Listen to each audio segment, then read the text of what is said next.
So, for today's custom deep dive, you asked us to explore, well, the ultimate paradox of power. And, man, we have a stack of incredibly rich source material to get through. Oh, yeah, we really do. It's a dense one today. Right. I want you to imagine, just for a second, being the most powerful ruler in human history. Hmm? Like, you are literally worshipped as a god by billions of people. Billions. Yeah. And you command these legions of fiercely loyal warriors who have, conquered the entire known universe in your name. Unstoppable armies, basically. Exactly. And to top it all off, you possess the ability to see the future. I mean, it sounds like the absolute ultimate fantasy, doesn't it? It sounds like you've won the game of life. Yeah. Right. But the factual excerpts we are diving into today, they reveal this exact scenario not as a dream, but as a completely suffocating nightmare. It really is a terrifying paradox. We are analyzing a situation where, well, absolute power does not corrupt so much as it completely immobilizes the person wielding it. Yeah, immobilizes is the perfect word. Our deep dive today is based entirely on the historical, political, and personal records of Emperor Paul Muad'Dib Atreides. Drawn straight from Frank Herbert's seminal work, Dune Messiah. Yep, Dune Messiah. And we are dropping into the timeline 12 years after his devastating religious war.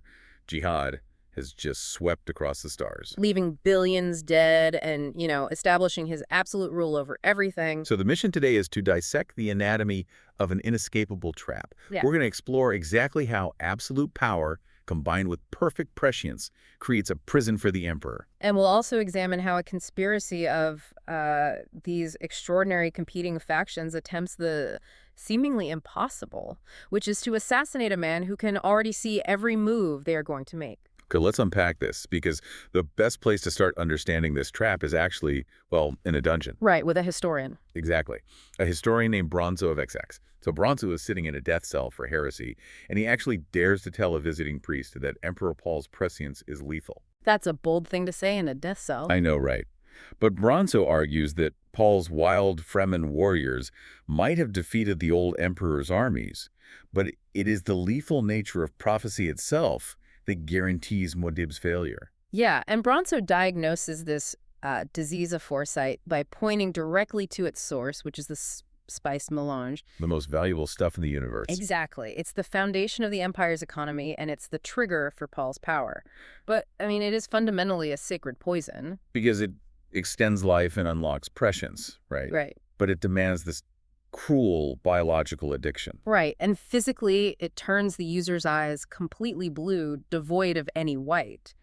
Bronzo sees this as a profound physical manifestation of a psychological trap. Like the eyes become one thing without contrast. Yes, creating a single view of the universe. When you can see the future with that single view, you lose the ability to see alternatives. Wow. And you really see that trap closing in on Paul's daily life in these records. I mean, this is a man who rules everything, yet his only solace is taking these anonymous night walks. Just wandering around. Yeah, in the dust-choked streets of his capital city, Arrakeen. He puts on his still suit, the moisture-reclaiming desert gear of the Fremen, just to feel normal. It reminds him of the simpler, dangerous days before he was a god. Exactly. Because now his mind is just constantly flooded with terrible, unyielding visions of the future.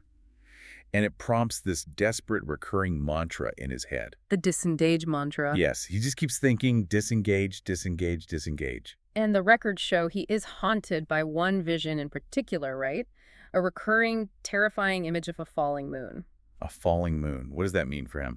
For Paul, this falling moon is a powerful symbol of a catastrophic personal loss that is coming.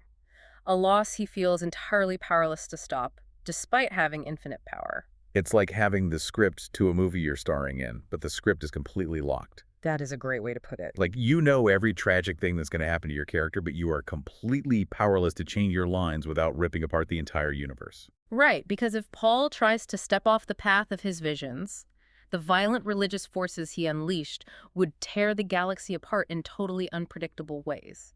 So prescience isn't just seeing the future. No, prescience in this universe isn't just looking through a window at what might happen. It is the actual act of locking the future into place. Oh, wow.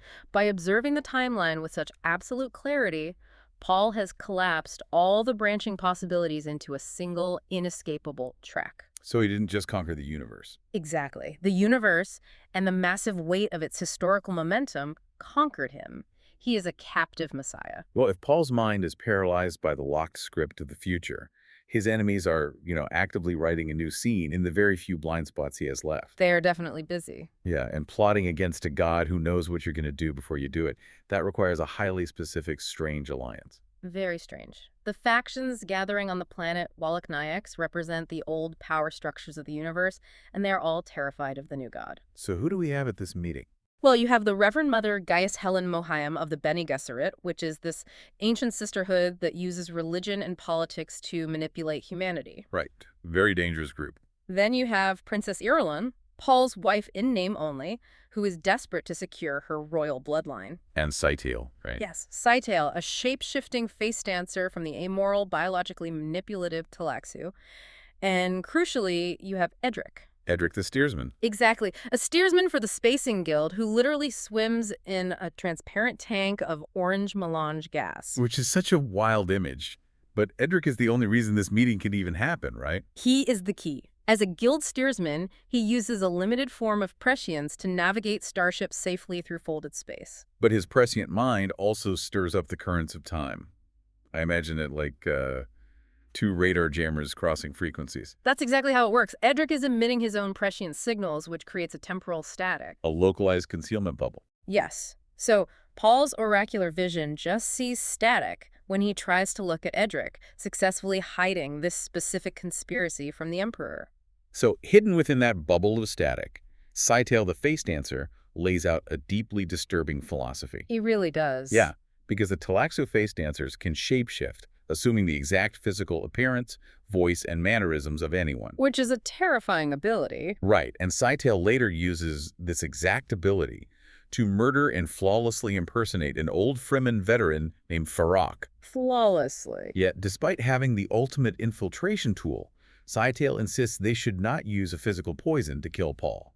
He argues that energy learns and advocates instead for psychic poison. Right, a psychic poison. Wait, I have to push back on this strategy based on the source text.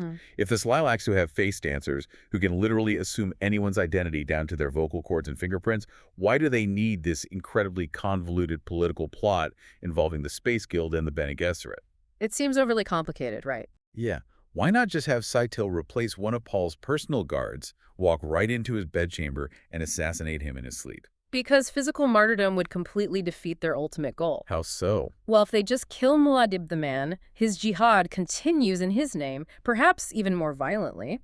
The religious butchers who revere him would turn him into an eternal, flawless martyr. Oh, I see. To win, the conspirators cannot just destroy the physical body. They must destroy the myth of the god.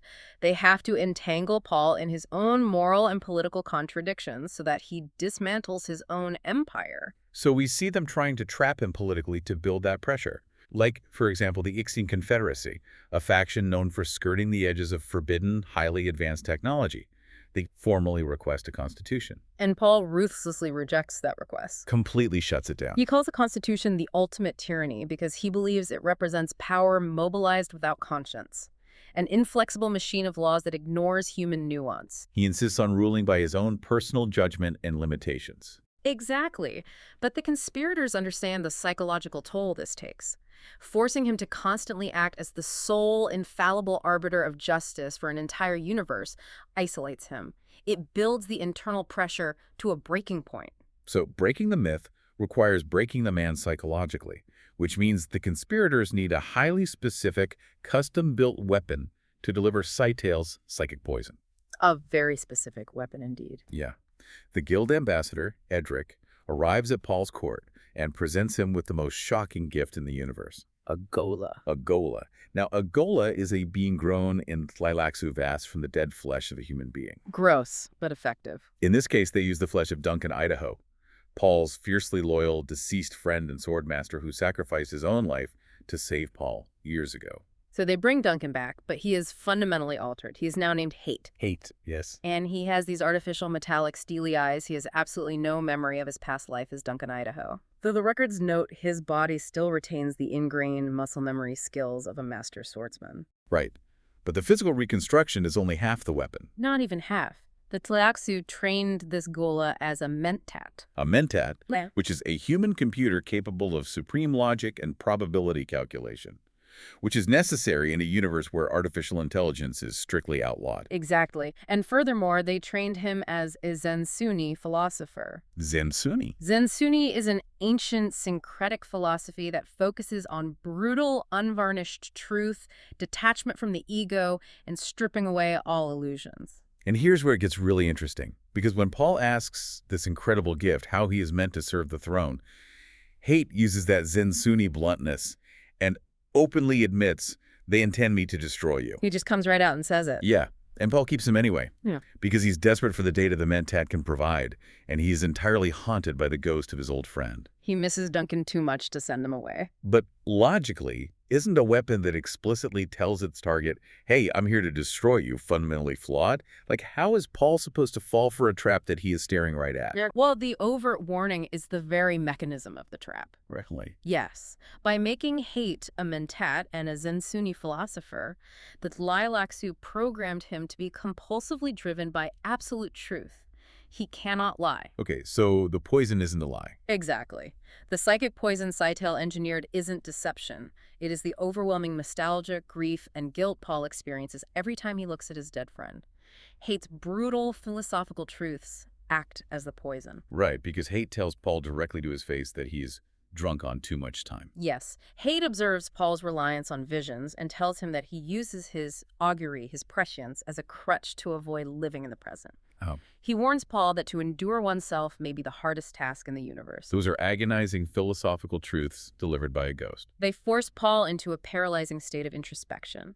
Paul is a man trying to manage the aftermath of a universal war, and his resurrected best friend is standing there calmly explaining that his empire is spiritually dead. And that trying to live entirely in the future is destroying his present moment. It's a brilliantly constructed mental cage. It really is.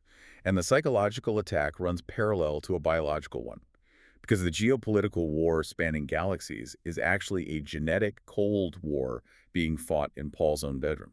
This is where the Bene Gesserit element of the conspiracy comes into sharp focus. Right. For thousands of years, the Bene Gesserit sisterhood has meticulously managed a galactic breeding program, crossing noble bloodlines to eventually produce a super being they could control. But Paul Atreides was the unexpected result of that program, right? He arrived a generation early and seized control of the universe, breaking their millennia of careful planning. So Princess Irulan, Paul's wife, is a Bene Gesserit, and she has a secret, devastating role in their plan to regain control. What is she doing? She has been secretly administering contraceptives to Paul's true mate, the Freeman woman Chani, to prevent Chani from bearing an Atreides heir, because Irulan desperately wants to be the founding mother of the royal dynasty herself. But Paul's prescience means he already knows what Irulan is doing. Of course he does. The text details an incredibly tense negotiation between Paul and Irulan, where he brutally denies her a child.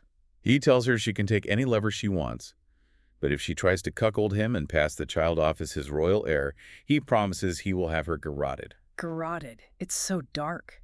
And the tension explodes when Irulan visits the imprisoned Reverend Mother Mohaim in her cell. Because Irulan is panicked, Chani has suddenly switched to an ancient Freeman fertility diet. Which has completely bypassed the chemical contraceptives Irulan was slipping into her food. Right. How does that even work? Well, the imperial synthetic drugs were highly sophisticated, but the ancient Fremen diet introduces a raw physiological system shock through native Arrakis chemistry that the imperial contraceptives simply cannot process or counteract. It overrides the biological blockade. And Mohaim's reaction to this news is just chilling. She commands Irulan to introduce an abortifacient into Chani's food, or just outright murder Chani. Outright murder. This exchange lays bare the absolute terrifying ruthlessness of the Bene Gesserit. They really don't care. They do not care who sits on the throne for mere political or economic reasons.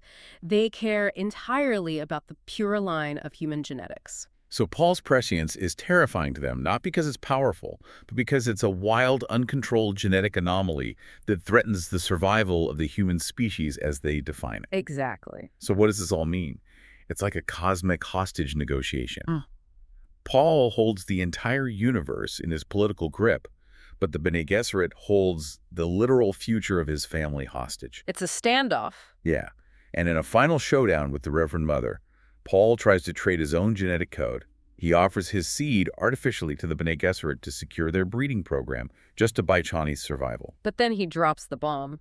He already knows Shani's pregnant. Yes, and the tragedy of the falling moon vision locks this sequence into place. The falling moon again. Paul knows his recurring vision signifies that Chani's death and childbirth is likely inevitable.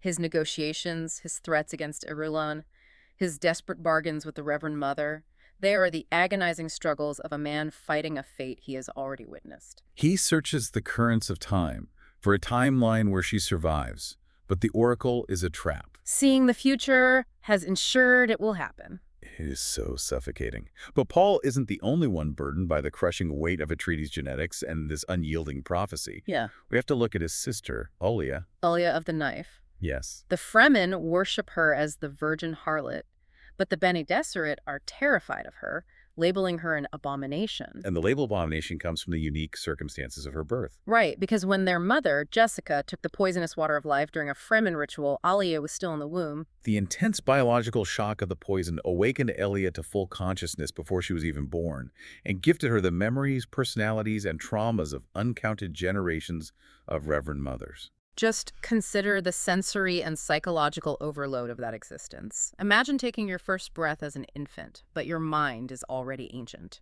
Crowded with the combined experiences of thousands of ancestors echoing in your consciousness. It clearly manifests in her behavior. Oh, absolutely. The records describe a terrifying scene in her training chamber.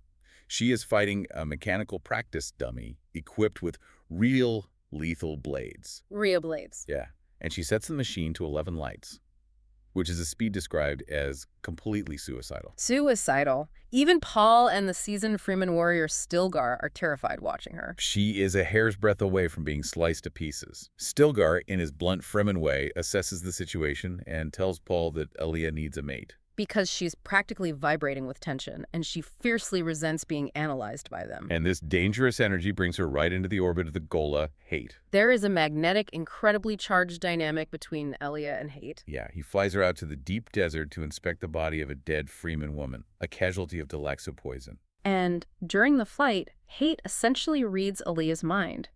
But he doesn't use magic, right? No, he uses his intense mentat observation to deduce her deepest insecurities, seeing right through the defenses of her ancient memories. He even steals a kiss from her. And when she threatens him with a blade, he calmly states he only took what was offered. Which is just such a flex. It really is. But I have to ask about Elia's reckless behavior in the training room. Putting herself a millimeter away from lethal blades, is she deliberately trying to get herself killed? It's a fair question. Like, if you already have the memories of countless lives inside your head, does your own single physical life start to feel completely disposable? Well, it is less about feeling disposable and more about a desperate psychological need for the unscripted. The unscripted. Yes, look at her immediate environment. Her brother sees the future with absolute clarity. She contains the memories of the entire past. Right. So between the two of them, the universe is a closed loop of known quantities. That sounds utterly maddening. It is. The only time Elia feels truly alive, truly anchored in the present moment, is on the razor's edge of lethal danger. Wow. When she is fighting that dummy at 11 lights, she doesn't know if she will survive the next fraction of a second. That split second of genuine uncertainty is a drug to her. Oh, that perfectly explains her attraction to the Gola. Exactly. Hate attracts her for the exact same reason. As a resurrected dead man, wiped of his original past and programmed by the Tliaxu, he represents a total unknown. He is an entity that exists outside the normal rules of biological life, death, and prophetic vision. He is the one thing in her suffocating universe that isn't written in the histories she remembers, or foreseen in the visions her brother dictates. It is also incredibly tragic when you pull back and look at the whole board. Mm-hmm. We started this deep dive talking about the ultimate fantasy of absolute power. But what we've uncovered in these records is the ultimate cage. Yeah, Paul Muad'Dib is the emperor of the known universe. A single word from him depopulates planets, yet he is entirely trapped. Hemmed in on all sides by the consequences of his own power. He's caged by the temporal static of the Guild and the Bene Gesserit, who hide in the blind spots of his vision to tear down his myth. Right. He's caged by the physical weapon of his resurrected best friend, whose brutal Zensunni honesty paralyzes his mind with guilt. And he's caged by the genetic demands of his enemies who threaten his unborn child. And most of all, he is caged by his own perfectly accurate visions. that falling moon. The very prescience that secured his imperial throne is exactly what prevents him from living a human life. It really makes you reconsider the fundamental human desire to know what's coming. It does. We all wish we could see the future to avoid making mistakes, to keep our loved ones safe from harm. But if you knew every step you were going to take, every tragedy that was going to befall you, would you still be living your life? Or would you just be an actor trapped on a stage? Right. Reciting a script you desperately want to rewrite but can't. This brings us back to the Talailaxu philosophy that Seitel mentions at the very beginning of The Conspiracy. Right, that energy learns. Yes, he states that energy learns. There's an underlying theorem in their biological tinkering that if a creature is pushed to the absolute limit of its core identity, it will choose death rather than become its opposite. So they built Duncan Idaho into a weapon, hoping his mentat programming would force him to kill Paul. But knowing his core identity as a loyal friend might rebel against that very programming if pushed far enough. They pushed the Gola to the limit to see if the energy would learn. Wow. We must apply that same philosophy to Paul Atreides. As you think about Paul's relentless march toward the future he despises, toward the tragedy of that falling moon, ask yourself this. What's that? Is his recurring desire to disengage simply a surrender to a terrible fate? Or, when a man knows absolutely everything that is going to happen, is choosing to walk into the trap and destroy his own myth, the only act of ultimate rebellion he has left? A really heavy thought to leave you with. Thank you for joining us on this deep dive into the Desert Records. Keep questioning the narratives you're handed, and remember, sometimes the movie script is locked for a reason, and you really don't want to know how it ends.